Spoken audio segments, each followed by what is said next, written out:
Discuss the cities in the United States that have the highest HIV rates, okay? Number 5, we have Las Vegas. Number 4, we have New Orleans. Number 3 is Miami, Fort Lauderdale. Number 2 is a little tricky. So technically, if we look strictly at the numbers, it would be Memphis. But since Memphis is not a huge metro area, it's left out of the conversation just because of how they categorize the cities. So we're going to put that number 6. So number 2 is going to be Atlanta. But please keep in mind, Memphis is higher than Atlanta and Miami, Fort Lauderdale.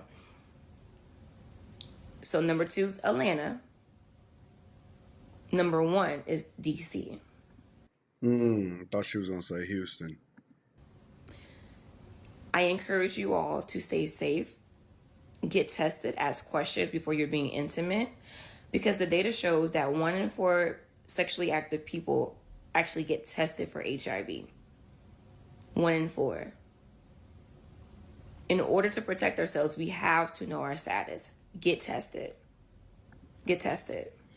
I remember when I first got married, way back in like 2004, right? When I got married in 2004, and I'm assuming that shortly after, maybe they did away with it for budget reasons or whatever. But when I got married in 2004, one of the things that we had to do was we had to also basically know our status and get tested. And so when you went down in the city of Detroit and you applied for a marriage license and all of that stuff, you basically had to get tested.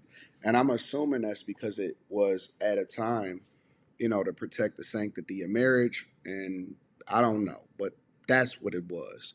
Nowadays, people are just basically super promiscuous.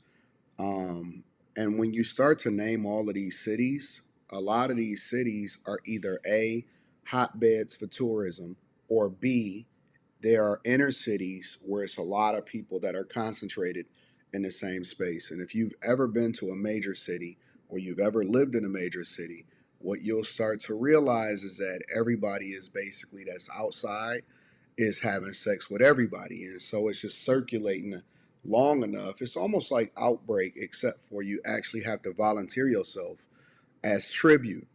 And I don't know if y'all have ever seen the movie Outbreak, where everybody was just basically transferring this deadly disease over to everybody, but that's what it is. And it's just not worth it to me to be outside to that point. It's just better off being safe and not necessarily being in the mix sexually. People, you can go out, you